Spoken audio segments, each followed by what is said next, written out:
नमस्कार प्रशिक्षुओं, विद्यार्थियों एवं साथियों। आज का हमारा टॉपिक है अनुसूची, जिसे अंग्रेजी में शेड्यूल कहते हैं। अनुसूची का नाम लेते ही एक तालिका सामने प्रस्तुत हो जाती है।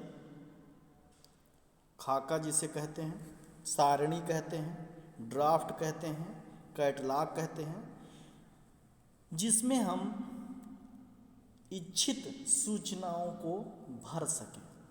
ऐसी अनुसूची हमारे सामने प्रस्तुत हो जाती है। देखते हैं अनुसूची है क्या।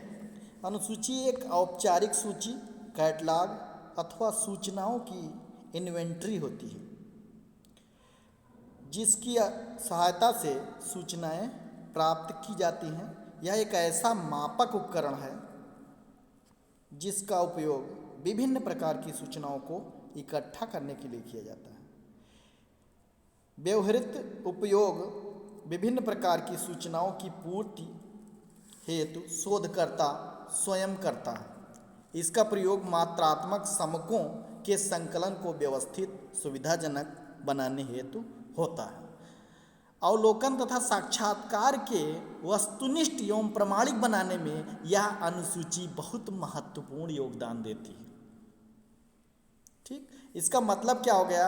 अनुसूची वह तालिका, सारणी या ड्राफ्ट, कैटलॉग है जो हमें सूचनाओं को एकत्र करने में, तथ्यों के संकलन में सहायता करती है, जो शोधार्थी के लिए बहुत ही महत्वपूर्ण है।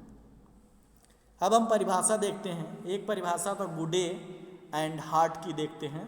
कहा गया इसमें कि अनुसूची उन प्रश्नों का समुच्चय है जिन्हें साक्षात्कारकर्ता द्वारा किसी दूसरे व्यक्ति के आमने सामने की स्थिति में पूछे और भरे जाने वाले होते हैं या भरे जाते हैं। यानी कहने का मतलब अनुसूची वह ड्राफ्ट है, वह खाका है, वह सूची है, वह सारणी है जो साक्षात्कार करता, यानी जिसको सूचना चाहिए वह और जिसको सूचना देना है उसको आमने सामने की एक प्रक्रिया है, और जो उस ड्राफ्ट में फिर उससे उत्तर प्राप्त करके हम भरते हैं। यानी तीन बातें सामने आ गई। इसमें साक्षात्कारकर्ता का होना जरूरी है, साक्षात्कार दाता का होना जरूरी है, और सूची यानी सारणी का होना जरूरी है उस खाके का, और उसके बाद उसमें प्राप्त उत्तरों को भरा जाता है, और जिससे जो आंकड़े, जो डेटा हमें, जो तथ्य इकट्ठा करना है वह प्राप्त कर लिया जाता है, जिसका शोध में उपयोग होता है। ठीक, आगे बढ़ते हैं। अनुसूची की विशेषताएं, एक परिभाषा हम और देख लेते हैं थोड़ा सा अच्छा बनाने के चक्कर में। एक सूची और एक परिभाषा देख लेते हैं पी.वी. एंग के अनुसार। पी.वी. एंग महोदय ने कहा है कि यह गणना की एक विधि है। क्लियर? कैलकुलेशन जो कर रहे हैं हम उसके व्यवहार का, उससे संबंधित तथ्यों के संकलन की, तो ये क्या है? उसकी एक विधि है जिसका प्रयोग औपचारिक रूप से और मानवीकृत सूचनाओं में विभिन्न प्रकार के परिमाणात्मक तथ्यों के लिए किया जाता है। यानी जब आमने सामने होंगे तो हमारे प्रमाणिक और परिमाण शब्द प्रमाण के आधार पर ही कोई तथ्य हमको इकट्ठा होगी, और आमने सामने में कोई गलती नहीं हो सकती। नहीं तो हम सूचना प्रश्नावली या इस तरीके से हम भेज करके प्राप्त करें तो हो सकता है कोई दूसरा उसको भर कर भेज दे, डाक से भेज दें तो ठीक, इसलिए इसमें डाक का प्रयोग नहीं किया जाता। यह कहा गया, पी.वी. यंग ने कहा कि यह गणना की एक विधि है जिसका प्रयोग औपचारिक एवं मानवीकृत सूचनाओं में विभिन्न प्रकार के परिमाणात्मक यानी मापनीय तथ्यों के लिए किया जाता है। अब हम इसकी विशेषता देखेंगे। पहली विशेषता है इसकी, सामाजिक शोध में यह अधिकाधिक प्रयोग होता है।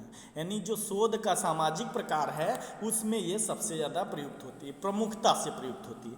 यह तथ्य संकलन की एक विधि है। इसमें क्या करते हैं? तथ्य या सूचनाओं को ही तो इकट्ठा करते हैं, इसीलिए कहा गया कि अनुसूची जो है वो तथ्य संकलन की एक विधि है। अनुसूची को उत्तरदाता के पास पोस्ट नहीं किया जाता। हमने अभी बताया कि पोस्ट नहीं किया जाता है क्योंकि वो प्रमाणिक नहीं बन पाती है, कम प्रमाणिक हो जाती है।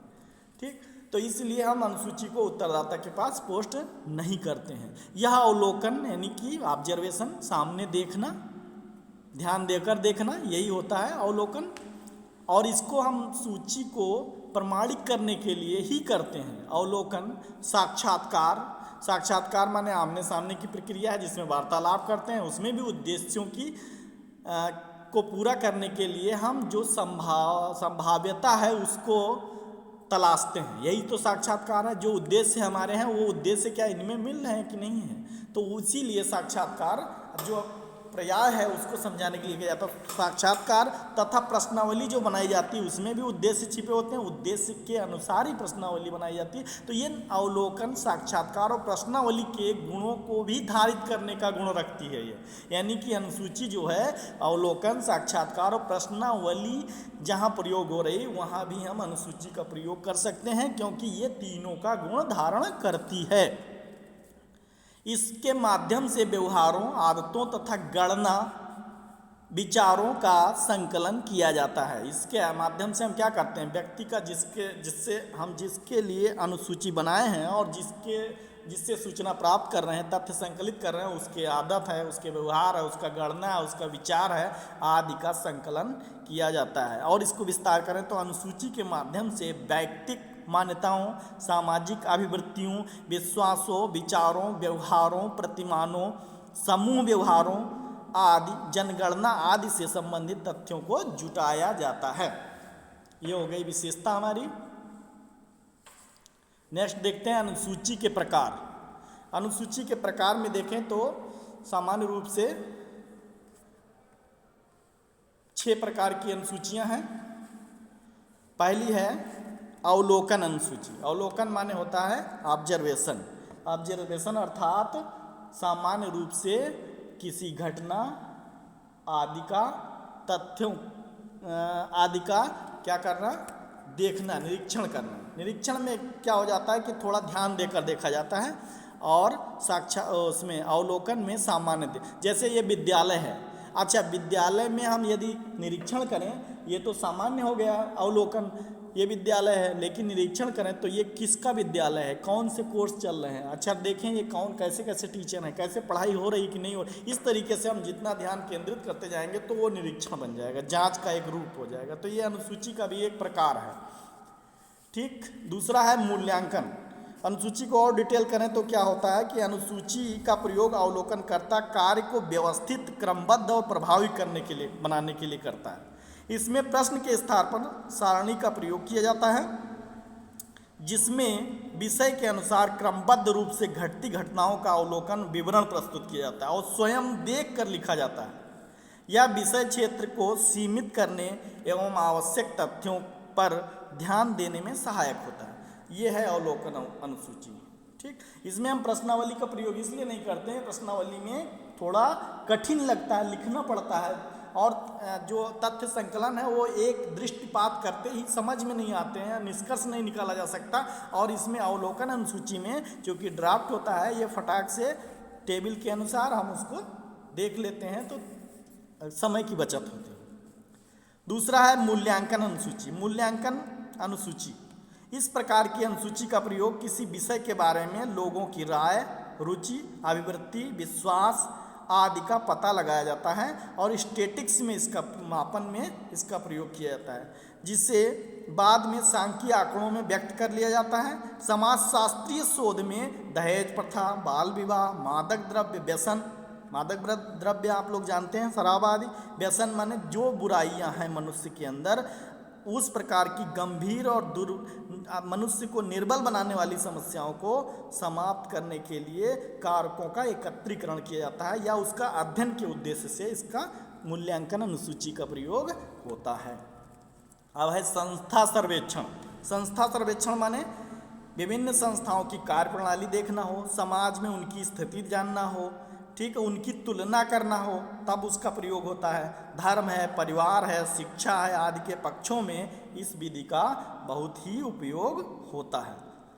किसी संस्था के समक्ष उत्पन्न होने वाली अथवा उसमें विद्यमान समस्याओं का निरीक्षण करने में इस प्रकार की अनुसूची का अत्यधिक प्रयोग किया जाता है। अगला है साक्षात्कार अनुसूची।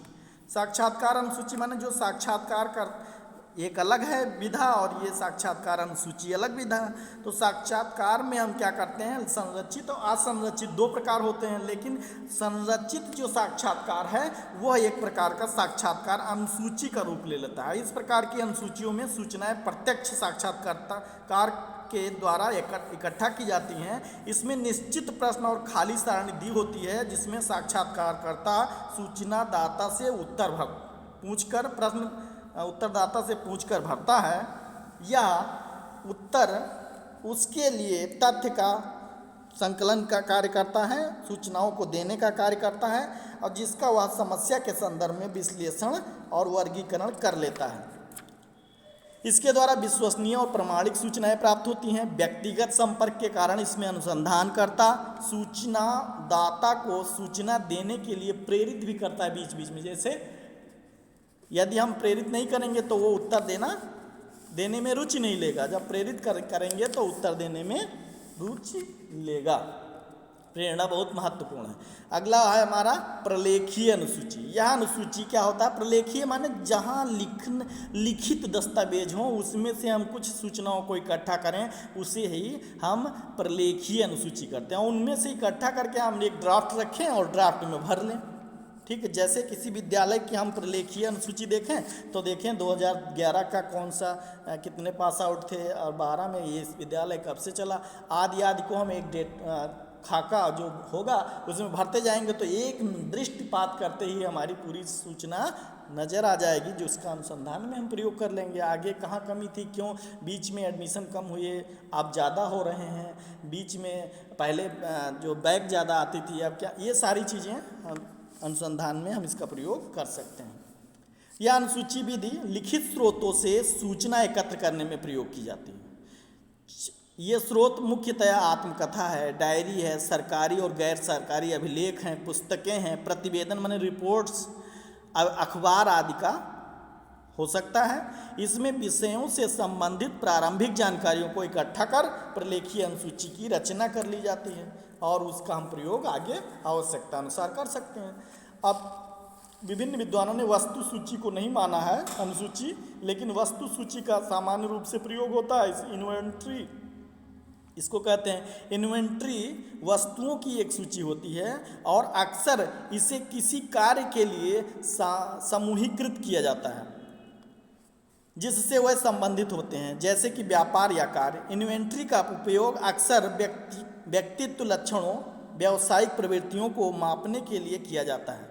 वह एक सही उत्तर की मांग नहीं करते, लेकिन एक विशिष्ट विवरण के संबंध में व्यक्ति को चिन्हित करने के लिए कौन सा विकल्प अधिक पर्याप्त है यह निश्चित करती है। ठीक, जैसे एस्टिमेटेशन हम ले लें, एस्टिमेट कर लें, ठीक है, और या फिर क्या क्या करना है, कैसे करना है, इसकी जब हम सूची बनाते हैं तो सूची बनाने के बाद हम उसके आधार पर उस मनुष्य की मनोवृत्ति को भी जान सकते हैं, उसका जो हम कितना खर्च करेगा ये भी जान सकते हैं, उसका स्टैंडर्ड क्या है ये भी जान सकते हैं। तो ये वस्तु सूची के द्वारा ही तो संभव है, किस लेवल का, किस स्तर का है। ठीक, कोई भी आप चिट्ठी, आप उसकी वस्तु सूची ले लीजिए, चाहे बिजनेस का हो चाहे घरेलू हो आदि का, तो हम क्या करेंगे उसको जान सकते हैं। ठीक, तो शॉर्ट में देखें, संक्षेप में, तो अनुसूची से आप क्या समझते हैं, ये कितने प्रकार की होती है, इसकी विशेषताएं लिखिए, इसके प्रकार बताइए। ये सब प्रश्नों के हल आप लोगों को मिल रहे हैं। गुडे एंड हार्ट की परिभाषा बहुत महत्वपूर्ण है। उन्होंने कहा अनुसूची उन प्रश्नों का समुच्चय माने संगठन है जिन्हें साक्षात्कारकर्ता द्वारा किसी दूसरे व्यक्ति के आमने सामने की स्थिति में पूछे और भरे जाते हैं। इसकी विशेषता देखें तो सामाजिक शोध में प्रयोग होती है। अनुसूची को उत्तरदाता के पास डाक द्वारा नहीं भेजा जा सकता। अनुसूची में अवलोकन, साक्षात्कार और प्रश्नावली के तीनों के गुण या विशेषताएं पाई जाती हैं, उनका एक समन्वित रूप है। इसके माध्यम से हम मान्यताएं, सामाजिक आवृत्तियां, विश्वास, विचार, व्यवहार प्रतिमान आदि आदतों आदि की गणना के लिए तथ्य एकत्रीकरण कर सकते हैं। ठीक, ये कितने प्रकार की होती है, 5 कह लीजिए या 6 कह लीजिए। अवलोकन अनुसूची, मूल्यांकन अनुसूची, संस्था सर्वेक्षण अनुसूची, साक्षात्कार अनुसूची, प्रलेखीय अनुसूची। वस्तु सूची। धन्यवाद।